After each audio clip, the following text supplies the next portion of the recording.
Guys അങ്ങ് അടുത്ത പണി എനിക്ക് കിട്ടിയിട്ടുണ്ട്. നമ്മുടെ വോൾസ്വാഗൻ പോളോയുടെ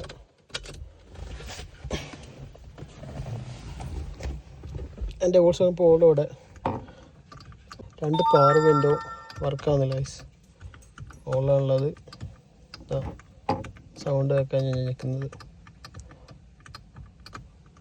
റൈറ്റും ലെഫ്റ്റും വർക്കാവുന്നില്ല ഗൈസ്. ലെഫ്റ്റും ഞാൻ കാണിച്ചു തരാം.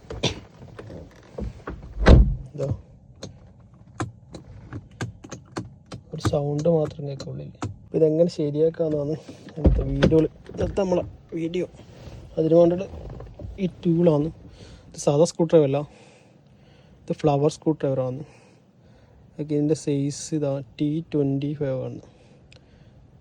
ഇതിനെ കൊണ്ട് വേണം നമുക്കിത് അഴിക്കാൻ റിപ്പയർ ചെയ്യാൻ. അപ്പോൾ ഇവിടെ കാണുന്ന ഇത് ആദ്യം നമ്മളൊന്ന് ഇളക്കി മാറ്റണം. വരാൻ കുറച്ച് പണിയാണ്. ഓക്കെ, ഇത് ഇളക്കി മാറ്റിയ ശേഷം ഇതാണ് സ്ക്രൂ വരുന്നത്. ഫസ്റ്റ് സ്ക്രൂ ഇവിടെ വരും. ഇങ്ങനെ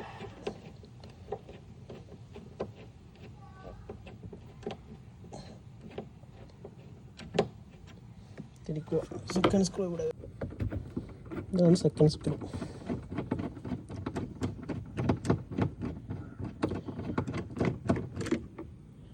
ലൂസായി.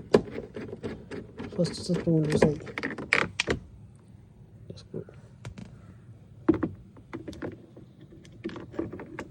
അതുപോലെ രണ്ടാമത്തെ. അപ്പോൾ ഇവിടെ ഇത് കഴിഞ്ഞ്. അപ്പോൾ ഇത് കഴിഞ്ഞ് ഇതിൻ്റെ അടിയിലൊരു സ്ക്രൂ ഉണ്ട്. അതുപോലെ ഇനി 3 സ്ക്രൂ ഉണ്ട്. ആ സ്ക്രൂ ആണ് തേർഡ് സ്ക്രൂ. അതൊക്കെ കുറച്ച് ടാസ്ക് ഉണ്ട് ഗൈസ്.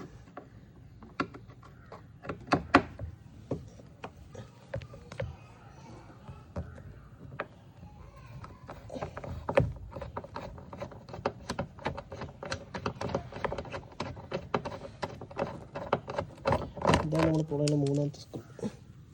അപ്പോൾ എല്ലാ സ്ക്രൂവും സെയിമാണ്. അപ്പോൾ ഇതിന് വേണ്ടത് T25 എന്നുള്ള ഫ്ലവർ ടൂളാണ്.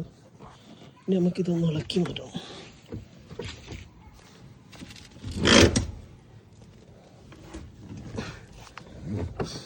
ഇളക്കി മാറ്റണ്ട. ഫസ്റ്റ് ഇതൊക്കെ ഒന്ന് സെറ്റാക്കിയാൽ പെട്ടെന്നുള്ള അതുണ്ടായിട്ടുണ്ടാവും. പക്ഷെ ഇത് മുന്നേ കംപ്ലൈൻ്റ് ആയിട്ട് എനിക്ക് റിപ്പയർ ചെയ്തതാണ്.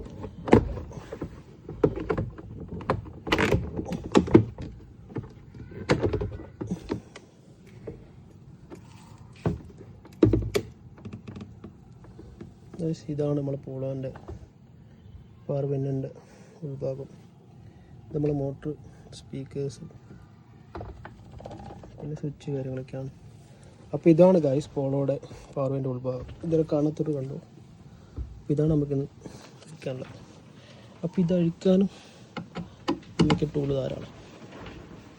ഈ ഒറ്റ ടൂൾ കൊണ്ട് നമുക്ക് ഈ പവർ വിൻഡോ കംപ്ലൈൻറ്റ് ശരിയാക്കാൻ പറ്റും. നോട്ട് കംപ്ലൈൻ്റ് ആയി അത് റീപ്ലേസ് ചെയ്യണം. പിന്നെ ഇത് അഴിക്കാൻ ഇതിനെപ്പറ്റി കുറച്ച് അറിവുള്ളോട്ട് മാത്രം ചെയ്താൽ മതി കാര്യം. അല്ലെങ്കിൽ അതിൻ്റെ സ്ക്രൂവിൻ്റെ ത്രെഡൊക്കെ പൊട്ടി അങ്ങോട്ടും ഇങ്ങോട്ടൊക്കെ എന്തെങ്കിലും ആയി കംപ്ലൈൻ്റ് ആയിക്കഴിഞ്ഞാൽ എന്നെ പറയരുത്. ജസ്റ്റ് കുറച്ച് അറിയുന്ന ആൾക്കാർക്ക് വീട്ടിൽ നിന്ന് സിമ്പിളായിട്ട് ചെയ്യാൻ പറ്റുന്ന കാര്യമാണ് പറഞ്ഞത്. ഇതാണ് നമ്മുടെ മോട്ടർ വരുന്നത് ഗൈസ്. ഇതാണ് നമ്മുടെ മോട്ടർ. നമ്മൾ വർക്ക് ചെയ്ത് നോക്കാം ഗൈസ്. അപ്പോൾ നമ്മൾ സ്വിച്ച് ചെയ്തപ്പോൾ മോട്ടർ വർക്കാണ്ട്. അപ്പോൾ ഇവിടെ എന്തോ ജാമാണ്. ലൈക്ക് വിൻഡോൻ്റെ ഉള്ള സ്ലീവിൻ്റെ ഒക്കെ എന്തോ ജാമുണ്ട്. അപ്പോൾ പവർ വിൻഡോ വർക്കിംഗ് ആണ് ഗൈസ്. പവർ വിൻഡോൻ്റെ മോട്ടർ വർക്കിംഗ് ആണ് ഗൈസ്. അപ്പോൾ നമുക്കൊന്ന് മാസം മുന്നേ അയച്ചു നോക്കാം ഗൈസ്. കണ്ടോ നമ്മളെ പവർ വിൻഡോൻ്റെ ഇവിടെ ഡ്രൈ ആവുന്നുണ്ട് വരുന്നത്. ഞാനിപ്പോൾ ഇവിടെ ഓയിൽ വെളിച്ചെണ്ണ യൂസ് ചെയ്തിട്ടില്ല. ലൈക്ക് ലൂബ്രിക്കേഷൻ ഓയിലുണ്ട് ഓൾറെഡി. ലൂബ്രിക്കേറ്റഡ് ഓയിൽ അയച്ചാൽ. അപ്പോൾ ഇവിടെ ഈ ഡ്രൈ ആകുന്ന സമയത്ത് എനിക്കിവിടെ എൻ്റെ പവർ വിൻഡോ ഇങ്ങനെ ഇവിടെ വരുന്നത്. അപ്പോൾ ഇവിടെ ലൂബ്രിക്കേറ്റ് ചെയ്യുന്നുണ്ട്. ലൈക്ക് ലൂബ്രിക്കേറ്റ് ഓയിലുണ്ട് എൻ്റെ ഡെയിലി. ഇപ്പോൾ നമ്മൾ പവർ വിൻഡോ സെറ്റായിട്ടുണ്ട്. ആ വീഡിയോ നോക്കിക്കോ.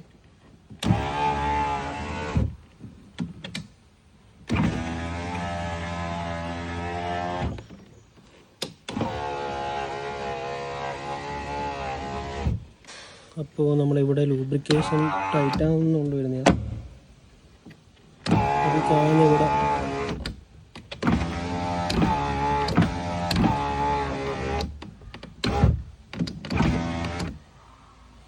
കാണുന്ന സ്ഥലം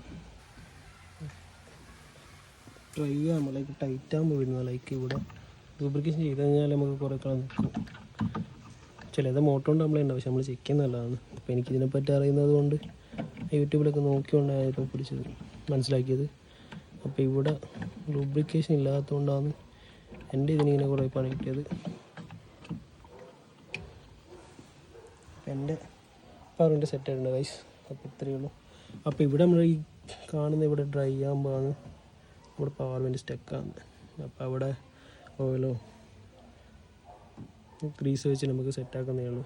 കുറച്ച് അപ്ലൈ ചെയ്ത് കഴിഞ്ഞാൽ ഓയിലോ ഗ്രീസ് അപ്ലൈ ചെയ്ത് കഴിഞ്ഞാൽ കുറച്ച് സ്മൂത്താവും. കാരണം ഈ നമ്മൾ ഈ വാഷ് ചെയ്യുമ്പോൾ ഈ വെള്ളമൊക്കെ ഇറങ്ങിയിട്ട് ഇവിടെ ഡ്രൈ ആവും ഗൈസ്. അതൊക്കെ കൊണ്ടാണ് നമ്മളെ മോട്ടർ ഇവിടെ ജാമാകുന്നത്. അപ്പോൾ ഗൈസ് ഓക്കെ, എല്ലാവർക്കും ഇഷ്ടപ്പെടുമെന്ന് കരുതുന്നു. എല്ലാവർക്കും ഈ വീഡിയോ ഇഷ്ടപ്പെടുന്നെങ്കിൽ സപ്പോർട്ട് ചെയ്യുക, ലൈക്ക് ചെയ്യുക, കമൻറ്റ് ചെയ്യുക. അപ്പോൾ നെക്സ്റ്റ് വീഡിയോ കാണാം. Bye bye guys.